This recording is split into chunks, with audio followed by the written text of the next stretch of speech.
Welcome everyone to another episode of Studio Fusion. I'm Deborah, and we have I am Martin.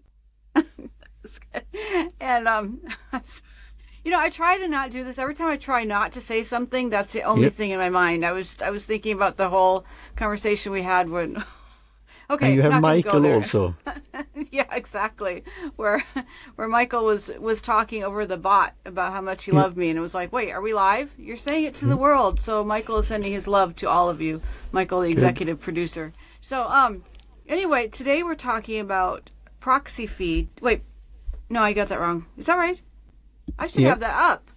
And I only learned about it this morning because I've had my head in the sand doing development stuff. And thanks to our OG, Martin, who keeps me apprised of everything going on in the podcasting world, you sent me an email. Actually, I think was it yesterday or was it two days Yeah. ago? Some 2 days ago days now. ago, and I was catching up on the pod news daily, and then I listened to it.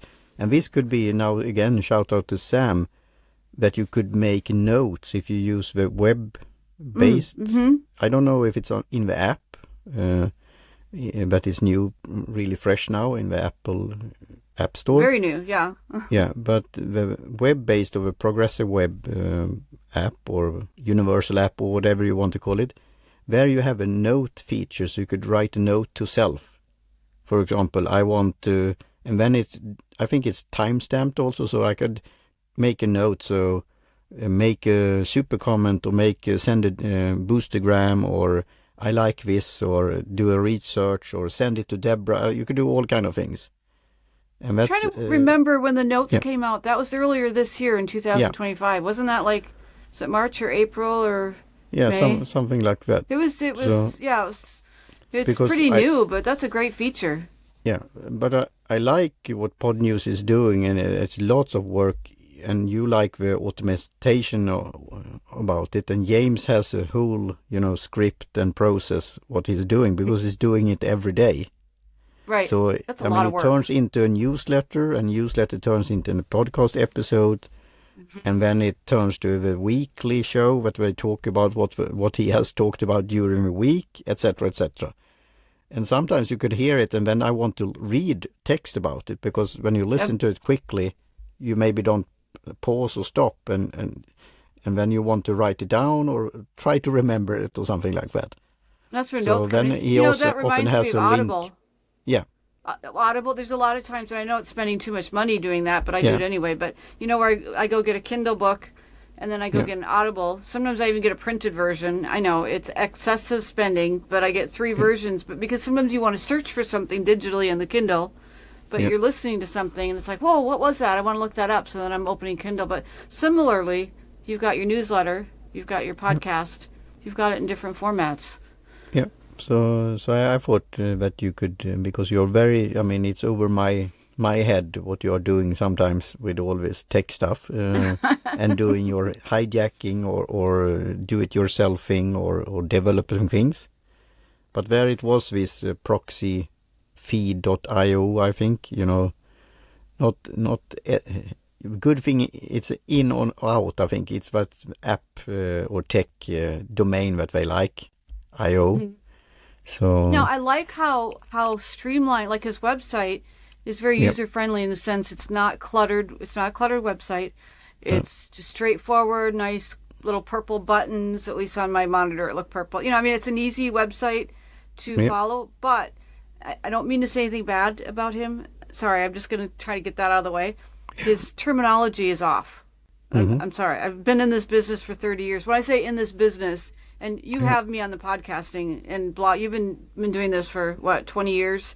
You definitely have that corner, Martin, on that one. But when it comes to like domain stuff, server mm, stuff, DNS, because for example, I'll give an example, case study. I was using and we should back up and explain what it is in just a moment. But I was using, I keep forgetting proxy feed. I got to keep mm, remembering what it's called, proxy feed. So it's on proxy feed on the website, and there's an option to either use proxy feed, and this is the same thing for a lot of services. Do you want to use their domain or do you want to use your own? Do you want to customize it with your own domain, whatever? And I thought, well, I'll just use theirs. It's quicker, right? So I went through and I chose theirs. Well, there's an error. It wouldn't go forward. It would not use theirs. And I thought, well, there's something buggy in their application, whatever. So we'll use my own. I know DNS. I've been doing that for 30 years, whatever. So I went back to set it up and the little field said, enter your subdomain. Well, as I said, I've been doing this for 30 years. And just to give some background, my husband and I had, NetName One was our company. We were the lowest domain registration service provider pricing in the world for a week. Wow. And then another company came in Germany a week later and they actually undercut us. And so they were lower. But we were the lowest in the United States for a long time until GoDaddy. I'm sure everybody's heard of GoDaddy, but GoDaddy undercut us. And at that point, we're like, GoDaddy, you can have it.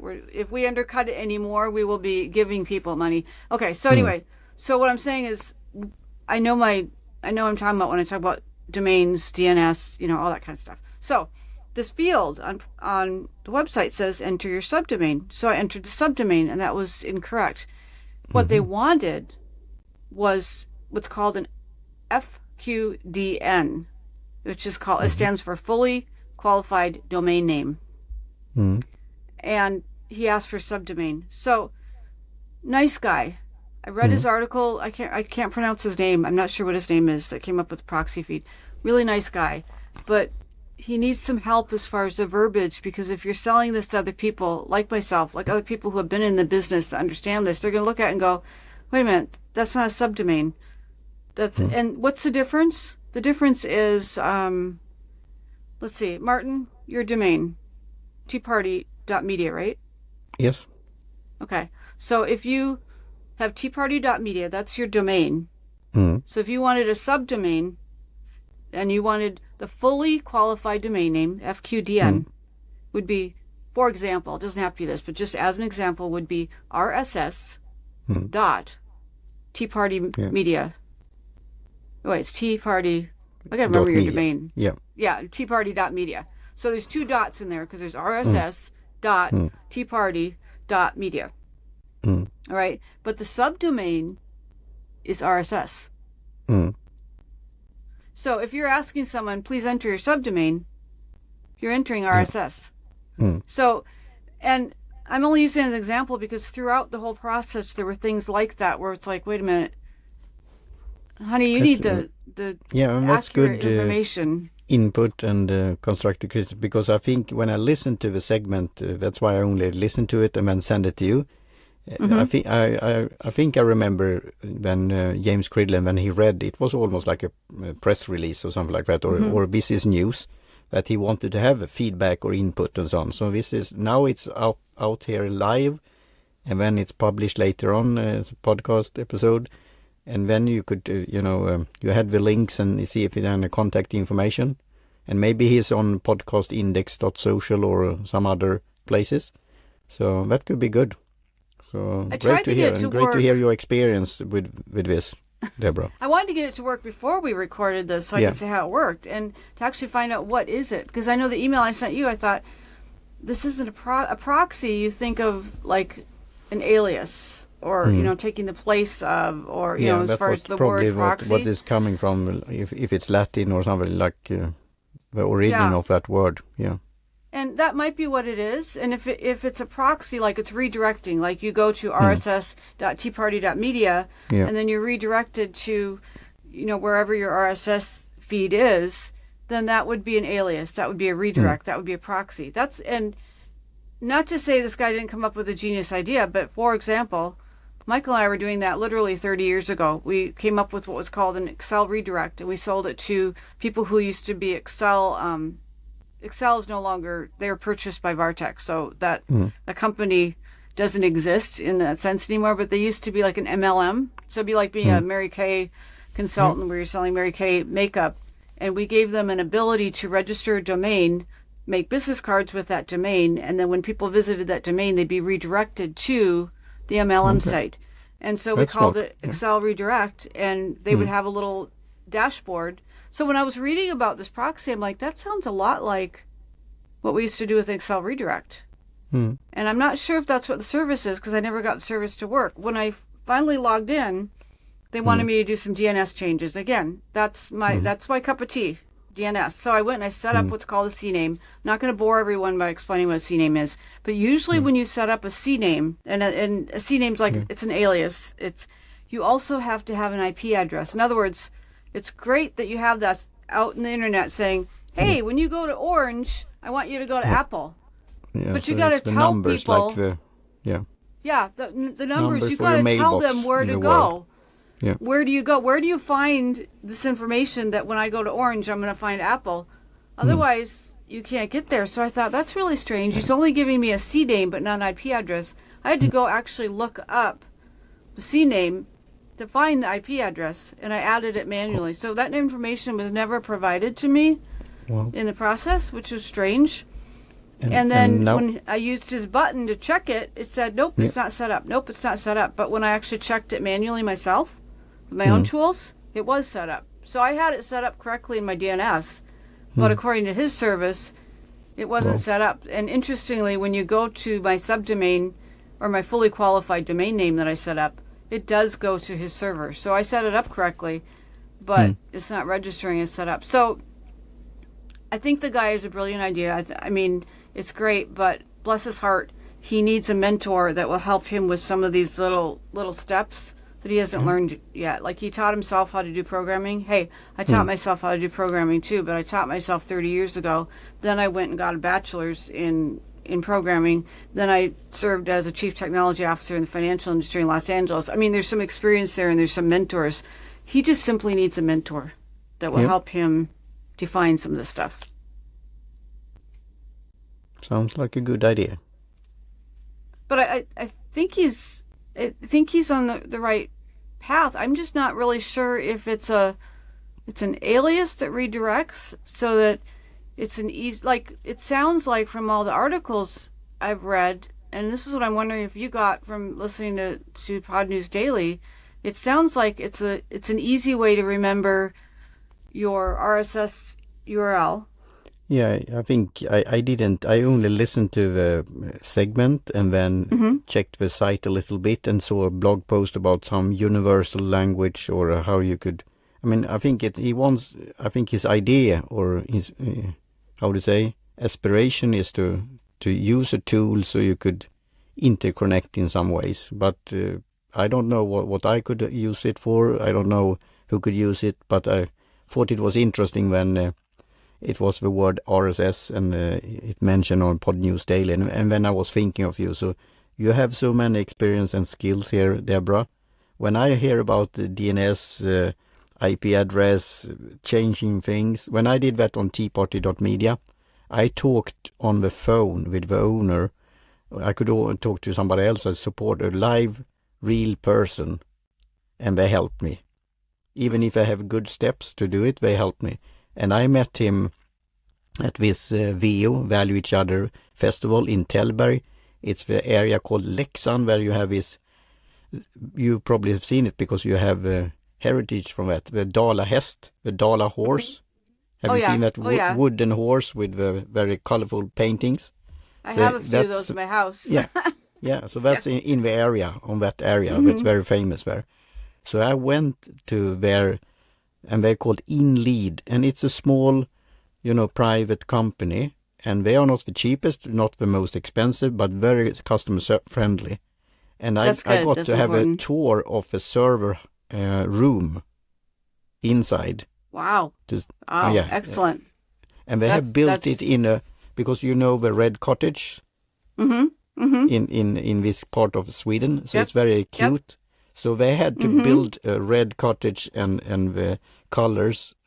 It couldn't be like a industrial building or something like that. Right. They had to be so it was very cool. You didn't know, but right. Yeah. Right. So that was do you have pictures? That's so cool. Yes, but I didn't take picture of the server. I didn't want to interview. That wouldn't. Yeah. But I have on the outside, and when he's waving and so on. That's so cool.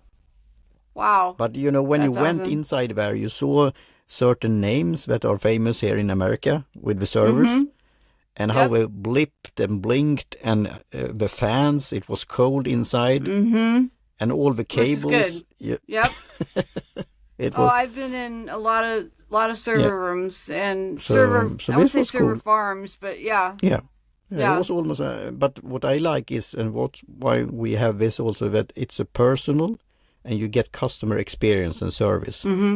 and Mm-hmm. they are approachable and friendly. That's very important. Yeah. And then that's worth paying, that not the cheapest ones or and so on. Right. And on the other hand, not overpaying that some because they have a flashy whatever image or whatnot. Mm-hmm. But that whole industry, as you said, I mean, it's a hard business, and it's like, very competitive, and it's only on price. And but then it's the quality, because that's why we moved my small domain to that site, because the other one that I had before was a good company also, but then bought by a big one, and then it turned out that their server park and whatever need, upgrade, and then it was a bigger company and no service, and you Right. couldn't contact them. So Right. that's And very hard. that's problematic. Yeah. Yeah. That's So what we then of started course it's having. good turning to this guy that you have all your ducks in the row before you launch your service or product.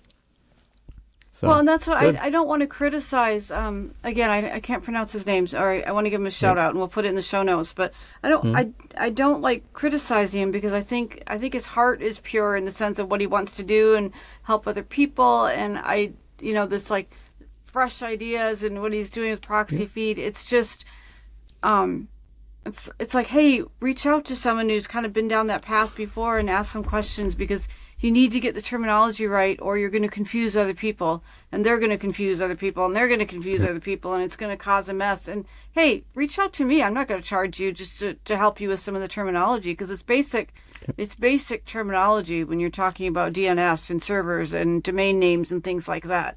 Yeah, But I mean, we'll see quick what fix. this could lead to. So that's a good Yeah. thing. So now it will be on the live, and then we later on could go back to the episode, and then we could reach out and see. And that's what I like with this, both Pod News Daily, that you listen and you get tips about this, and how James is getting all this news. I mean, of course, he gets input and feedback and emails and whatnot. I was Right. mentioned once when Ringer, the service, one of the service I used for long distance recording, it ended and shut down, and I got a thank you note from Tim Sinclair. Said you have been one of loyal customers, and but it's no more now. So then I thought that was a news related thing item, so I sent it to James, and he then reported that as one thing That's in one of excellent. the episodes. I remember you mentioned Ringer to me. Yeah. Back when we first met. That was, wow. We've known each Yeah. other more than a day, Martin. So I Yeah. guess it was a little while ago on that one. Some time passes when we have fun. Yeah, So but- and this yeah. is why we're doing this podcast also. It's interesting to see what's going on. And now it will be so-called dated because it's live. But what I listened to this podcast in 2.0 live session with the guest Rocky. I think her name is Thompson, and she is on Sound Stack, I think the company. Yes.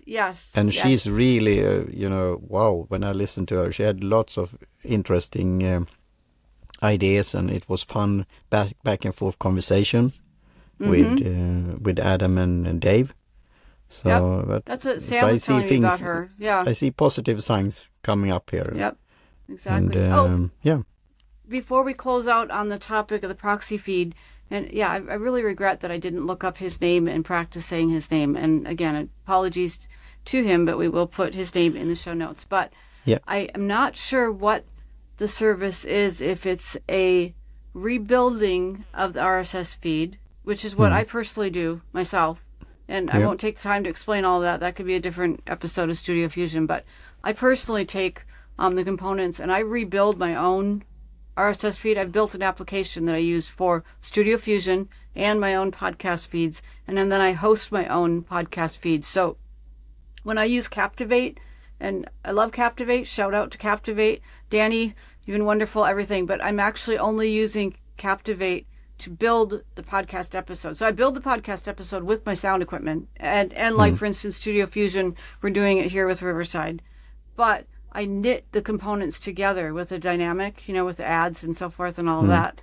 I use Captivate for that, and then I use Captivate to host just that media. Everything else, the transcription, it creates the transcription, but Yeah. Captivate creates the transcription. But as far as hosting the transcription, the chapters, I create the chapters manually, or with my application, I should say, and I built the application from scratch. So I say all that not to brag about what I'm creating. I'm sorry, it's bragging. That's not my intention.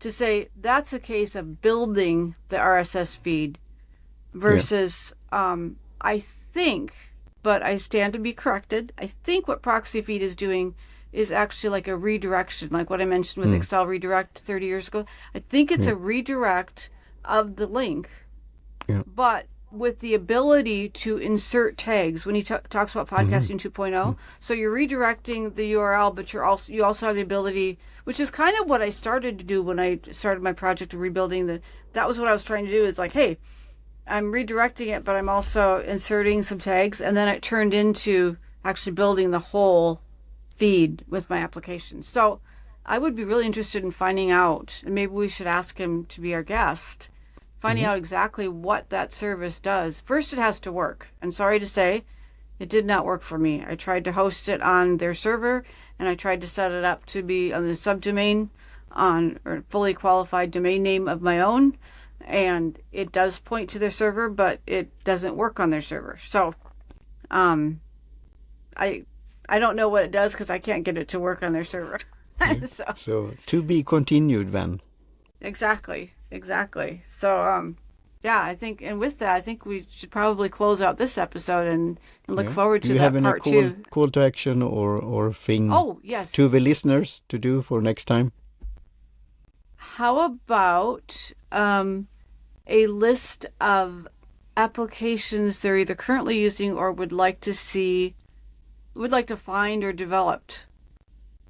Podcasting apps. Or is that too complicated? What do you think, Martin? No, that sounds like a good idea. I could throw that out before I forgot about it. When I listened to Dave and Adams and Rocky, and they talked about IRC, interrelay chat, and also how it's there, but then it's gone. So you don't have any risk if somebody would say some so-called bad things. I'm for freedom of expression and freedom of speech. But if you say something bad, of course, then you could, get sued, whatever. But with the IRC, it's gone when the chat room it's away or closed down. But I wonder if Sam and true fans in the future, I like the threaded comments and so on, but it would be nice to have this chat function also, it could be that you have to have so-called, in air quotes, a big show or really nerdy people who wants to hang out during live. So maybe it's not will be for my own podcast. But if you could, because now we are using that, but it's another step, and other apps are using, so it pop-ups in another window or whatnot. I would like to have it in one place. And if somebody could build that would be interesting to see.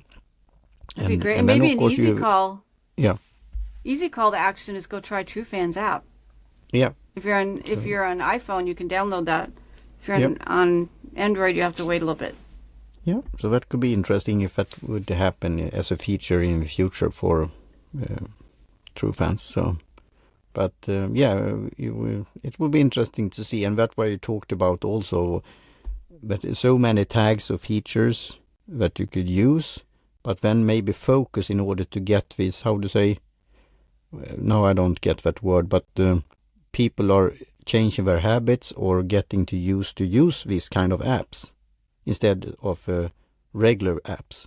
So maybe you should focus on like the ones that's working, or could have this application like chapters, live item tag, pod ping, and also the funding tag that now could go to other things. It could go to like buy me a coffee or PayPal or whatever, or your Stripe or some crowdfunding campaign, or So it's We need very to have an interesting. episode on funding. Yeah, that's another. we will have that. Yeah, exactly. So, But good. well, thank you all for tuning in to Studio Fusion with Deborah and Martin, and we look forward to seeing you same time, same place next time, whatever that time or place may be. Yes. Just watch for us that one. All right. Good. Thank you all. Thank you, Martin. Thanks, Deborah.